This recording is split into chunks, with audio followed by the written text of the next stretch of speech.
More to tell. Trip, 4 years ago. Shane is a crappy partner. Even though he forgot his binder along with most of Miss Singh's instructions, he seems to think he should lead this leaf-gathering expedition. Not that way, he announces when I start to follow a forked path to the right. This way. Why? I ask. We should go near the fire pit. There's a hollowed-out area farther up into the woods close to Shelton Park where the upper school kids have bonfires sometimes. Why? I repeat. There's nothing but pine trees. Shane's eyes get shifty. I'd told somebody I'd meet them there. Who? Charlotte, Shane says, and I groan. Leave it to Shane Delago to turn a science project into a date. Yeah, well, have fun with that. I'm going this way. No, don't, Shane says, too quickly. When I turn, I'm surprised to see that he almost looks nervous. I don't want to go by myself. Why not? I ask. I'm pretty sure every other guy in our class would jump at the chance to be alone in the woods with Charlotte Holbrook. Because Charlotte is a lot. A muscle in Shane's jaw twitches. You know how some girls want to, own you practically? She's like that. I can't relate. Girls don't want to own me. They look right through me. Except Bryn. But she looks at me like I'm her brother, and that's worse. Or she used to anyways. Before I embarrassed her in gym class yesterday. Today she hasn't looked at me at all, which is exactly what I wanted, so there's no point in whining about it. I didn't come here to be your third wheel, I tell Shane. I put my earbuds in, turn the music on my phone up to drown out any protest he's about to make, and keep following the forked path to the right as far away from the fire pit as I can get. Chapter 11. Trip. You can't ignore me forever, Trey. Try me, I think. Then I drop my phone beside the cash register at Brightside Bakery and go back to sweeping the floor. It's been more than 24 hours since I saw Lisa Marie cruising the streets of Sturgis, and I still don't know why she's here. I assume she's staying with her high school friend Valerie, since that's where she always lands when she breezes through town, but I haven't asked. I haven't answered a single message. I don't see why I should. Except maybe to avoid the kind of barrage I'm getting right now. My phone keeps buzzing until Regina, who's seated behind the counter writing signs for tomorrow's special, clears her throat. Thought your friends knew better than to bother you when you're supposed to be working, she says with a mock severity. It's not my friends, I say, leaning the broom against the wall beside a sleeping Al before grabbing my phone. I silence it and scroll through my mother's follow-up messages. How about dinner Friday night at Shooters? I love that place. My treat. I'll be there at 6. Of course you will, I say out loud. Shooters is more of a dive bar than a restaurant, and Lisa Marie is all about the happy hour life. And Gina puts a marker down. I know that tone, she says. What's going on with Mom? You mean Lisa Marie? I scowl. She's here and she wants to get dinner. Well, that sounds nice, Regina says. There's nothing nice about it. What does Junior say? Not much. When I told Dad that Lisa Marie is back in town, he just pressed his lips together like she's not worth a bigger reaction. I know you've been burned, Trip, Regina says in a too kind tone that I hate because it means she feels sorry for me. But maybe this time will be different. When Mom left home, she did it in stages. First, she spent the weekend with Valerie, and then she moved into a motel on Route 6. She'd been gone a week when I decided to ride my bike and convince her to come home. It was an October afternoon, crisp and sunny, and I remember feeling relieved as I pedaled along the narrow strip of road that passed for a bike lane. I just had to promise to be a better kid and everything would go back to normal. As soon as she answered my knock, all the hope drained out of me. My mother looked different, silhouetted by the dim lighting of her room. Her hair was up, and she was wearing more makeup than I was used to, but it wasn't just that. The lines around her mouth had vanished. Her eyes were brighter, and her shoulders were straighter. She looked happy, like leaving us was the best thing she'd ever done. Still, I'd gone there with a mission. I was going to see it through. Lisa Marie listened while I told her all the things I'd do differently once she came back. Then she took me to the vending machine outside and let me pick my snacks, a Coke and a pack of Lay's potato chips, before we settled back into her room, one of us on each twin bed. Here's the problem, Trey, she said. I'm kind of done with this whole mothering thing. I didn't even know what to say to that. How can someone just be done? I was afraid to ask, so all I said is, but you're a good mother. I was about to open my potato chips, but I was nervous and accidentally squeezed them hard, crushing them. We both know I'm not, she said, and as I hurriedly shoved the chips behind my back. It felt ominous to have ruined something she'd given me before I had the chance to enjoy it. I want you to come home, Mom. I still called her that then. We didn't enter the Lisa Marie stage of our relationship until she'd been gone a few years. I'm not going to do that, she replied, the certainty in her words chilled me. Listen, Trey, you need to understand something. She blew out a sigh, long and deep. I never planned on being a parent. I'd always had this feeling I wasn't cut out for it, but Junior wanted a baby so much that I agreed to give it a shot. Give it a shot, like I was an unusual flavor of ice cream. I've been trying my best, but this day in, day out stuff, she shrugged. It's not for me. I've had enough. 8 years later, so I can't believe she said that to a 9-year-old. Of all the things my mother had done to me over the years, being honest might just be the worst. The bells on the door jingle, and Al raises his head as a girl in a gray coat and slouchy black hat enters. She pulls off the hat, sending her auburn hair flying in all directions with static, and I realize with a sinking heart that it's Bryn. She's suggested after Miss Calesso's meeting in the greenhouse that we should get together and start planning a layout for Mr. Larkin's garden. I didn't think she meant today.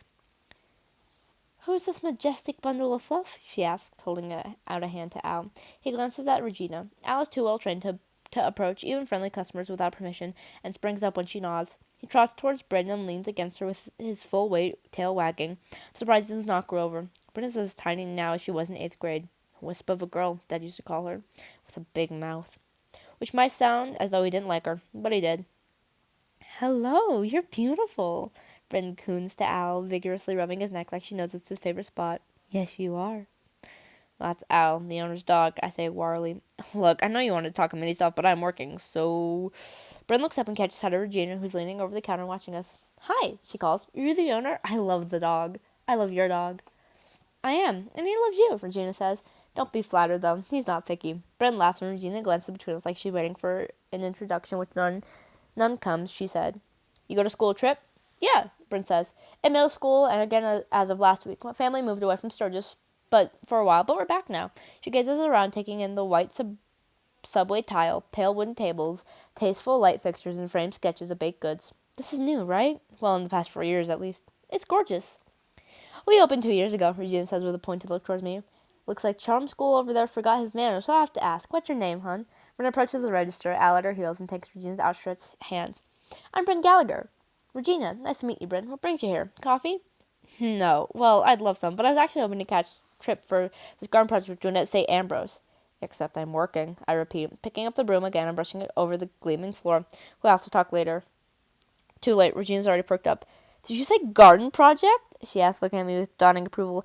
"As in Mr. Larkin's memorial garden?" "Yeah," Bryn says. "You know about it?" "Oh, I know about it." Regina steps out from behind the cash register and plucks the broom from my hand.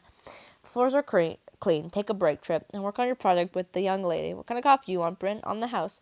"Really? Thank you. A latte would be great," Bryn says. Regina goes back behind the counter and fires up the espresso machine. Bryn heads for the high table by the window and hops into a stool. She shrugs off her coat and pulls a notebook and pen out of her bag and turns to see me still standing where Regina left me. "Oh, for God's sake," Bryn says, rolling her eyes. "Would you get over yourself and sit down for 10 minutes? Not like I'm asking you to be my boyfriend." "Fantastic. I was really hoping that would come up, and by really, I mean not at all." But Bryn is back to rummaging in her bag as I take the stool across from her. "I was thinking we should have a mix of annual and perennial plants," she says, pulling out her phone, "and things that bloom at different times of the year, some evergreens, so that it always looks nice, even in the winter." "Thank you," she adds as Regina brings over her latte. "Whatever," I say, earning a hard look from Regina. "I mean, yeah, it sounds good." "We should choose plants that have meaning," Bryn says, head bent over a notebook. "Like forget-me-nots, yellow tulips for friendship, or rosemary for remembrance." "What else?" She looks up expectantly. "I don't know anything about plants," I say.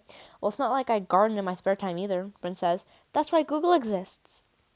She takes a sip of her latte. "And experts. Is Miss Solomon still the St. Ambrose groundskeeper?" "No, he retired. The new guy's only part-time. He's kind of an asshole. You could ask Mr. Solomon, though," I say, thinking back to my run-in with him a couple days ago. "He loves talking about that shit." "I could?" Bryn asks, eyebrow raised. "Because I'm a one-woman subcommittee?" I suppress a sigh. "We could. Actually, just asked me to stop by, so..." "Perfect. Do you have his number?" "No, it's not like we hang out. I just see him downtown sometimes." "I'll ask Miss Calesso," Bryn says, jotting a note. She taps her pen on the table, pinning me with those unnerving eyes of hers. "So, have you been, Trip? What's new?" "Not much," I say. She waits a beat, pen still tapping, before saying, "This is the point in our polite conversation break where you ask me how I've been." The corners of my mouth almost turn up, but I stop them. I'm not trying to encourage friendliness here. "How have you been, Bryn?" "Really good." If he doesn't stop tapping that pen, I'm going to grab it and throw it behind the counter. Right up till the moment I had to move away from the high school I've attended for 3.5 years and finish my senior year with a bunch of strangers.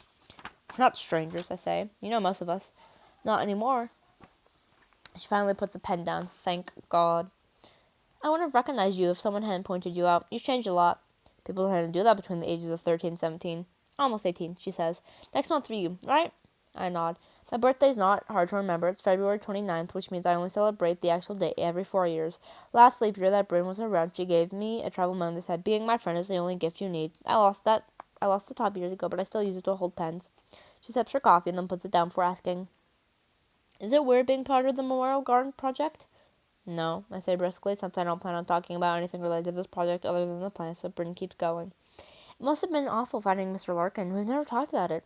"Of course we haven't. I made sure. 4 years ago that 4 years ago, that Bryn and I would never talk again. But she doesn't seem to care anymore. That I embarrass her in gym class. If anything, she strikes me as kind of amused about it now."